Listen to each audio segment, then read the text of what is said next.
ఓం శ్రీ మహాగణాధిపతియే నమ. శ్రీ గురుభ్యో నమ. శ్రీమాత్రే నమ. మాఘపురాణం 6వ అధ్యాయం. కప్పరూపమును విడిచిన స్త్రీ పూర్వకథ.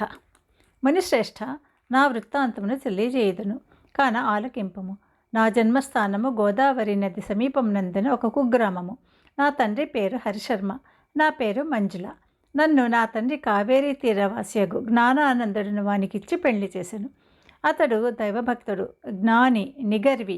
మాకు వివాహమైన వెంటనే అతని వెంట కాపురమునకు వెళ్ళినాను. మరికొన్నాళ్లకు మాఘమాసం ప్రవేశించింది. ఒకనాడు నా భర్త సఖి, మాఘమాసం ప్రవేశించింది. ఈ నెల చాలా పవిత్రమైంది. దీని మహత్తు చాలా విలువైనది. నేను నా చిన్నతనం నుండి ప్రతి సంవత్సరము మాఘస్నానములు చేయుచున్నాను. నీవు నా భార్యవు కావున నీవును ఈ మాఘమాసమంతయు ఈ కావేరీ నదిలో స్నానమాచరింపుము. ప్రతిదినము ప్రాతకాలమున నిద్రలేచి కాలకృత్యములు తీర్చుకొని సమయమునకు తెల్లారు సూర్యోదయమగును. సూర్యుడు ఉదయించిన వెంటనే నదికి పోయి నదిలో స్నానం చేయదము. ప్రభాత సూర్యునికి నమస్కరించిన తరువాత నది ఒడ్డున విష్ణువు యొక్క చిత్రపటమును పెట్టి పువ్వులతోనూ మంచి గంధము, అగరు, ధూపదీపములతోనూ పూజించి స్వామికి కంఠశర్కర, పటిక బెల్లము నైవేద్యమిచ్చి నమస్కరింతము. తర్వాత తులసి తీర్థము లోనికి పుచ్చుకొందము. మన కుటీరమునకు వచ్చి మాఘపురాణమును రోజుకొక అధ్యాయం చొప్పున పఠింతము. దీని వలన మనకు చాలా ఫలము కలుగుతుంది. నీ 5వ తనము చల్లగా ఉంటుంది అని హితబోధ చేశాడు. నేను అతని మాటలు వినిపించుకోక రుసరుసలాడి అతనిని నీచంగా చూశాను. నా భర్త చాలా శాంత స్వరూపుడు. అయినను నేను హద్దుమీరి మాట్లాడుటచే అతనికి కోపం వచ్చి, ఓసి మూర్ఖురాలా, నా ఇంటికి వచ్చి నా వంశమును ఉద్ధరిస్తావనుకున్నాను. ఇంత దైవద్వేషివని నాకు తెలియదు. నీవిక నాతో ఉండదగవు. మాఘమాస వ్రతము నీకింత నీచంగా కనిపించినదా? అదే నీ పాపముకు నేను శిక్షించును. కానీ మగని మాటకు మారాడిన ఫలంగా కృష్ణానదీ తీరమందున్న రావి చెట్టు తొర్రలో మండూకం వైపడి ఉందుకాక అని నన్ను శపించాడు. వారి సింహగర్జనకు వణిగిపోతిని. వారి శాపమునకు భయపడిపోతిని. వారి రౌద్రాకారమును చూడలేకపోతిని. నాకు జ్ఞానోదయం కలిగినది. నా తప్పు నేనే తెలుసుకున్నాను. అయ్యో, ఎంతటి మూర్ఖత్వంగా ప్రవర్తించాను అని పశ్చాత్తాపం కలిగింది. వెంటనే నా భర్త యొక్క 2 పాదములు పట్టుకొని, నాకు ఈ శాపం ఎట్లు పోతుంది? మరలా నిన్నెట్లు కలుసుకుంటాను? నాకు ప్రాయశ్చిత్తం లేదా అని పరిపరి విధాలా ప్రార్థించగా నా భర్త కొంత తడవ ఆలోచించి ఒక గడువు పెట్టాడు. అది ఏమనగా, గౌతమ మహర్షి గోదావరి తీరమందున తన ఆశ్రమం నుండి ఉత్తర దేశ యాత్రలు చేయుటకు బయలుదేరి తిరిగి మాఘశుద్ధ దశమి నాటి కృష్ణానది స్నానం చేయుటకు వస్తారు. అలాంటి సమయంలో నీవు వారిని దర్శించినడల ఆ మహర్షి ప్రభావం వలన నీకు నిజరూపం కలుగుతుంది అని చెప్పుచుండగానే నేను కప్పరూపంను దాల్చాను. నా భర్త కూడా నా మూర్ఖత్వమునకు విచారించాడు.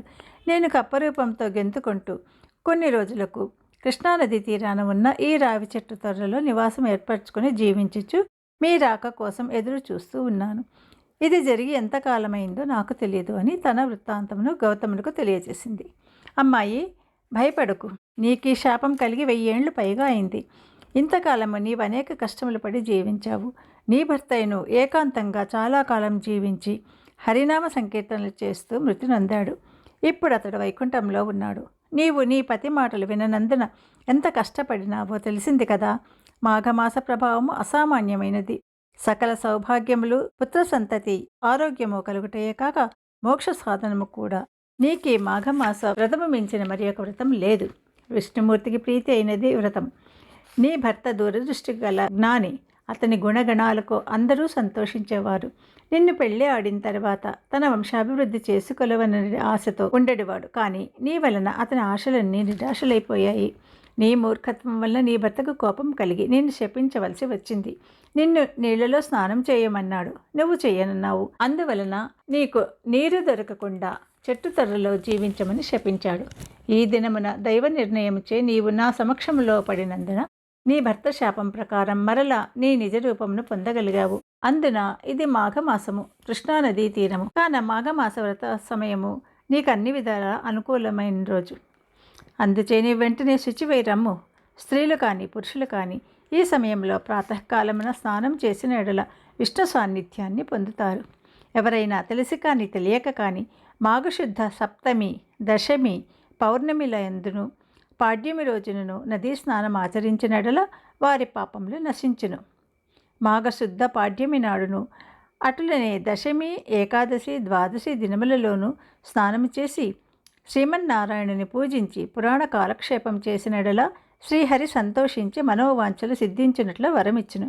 భక్తి శ్రద్ధలతో మాఘపురాణం వినిన మోక్షప్రాప్తం కలుగుతుంది అని గౌతమ ముని ఆ మునిసతితో చెప్పినట్లుగా మహేశ్వరుడు పార్వతితో ఈ కథ చెప్పాడు.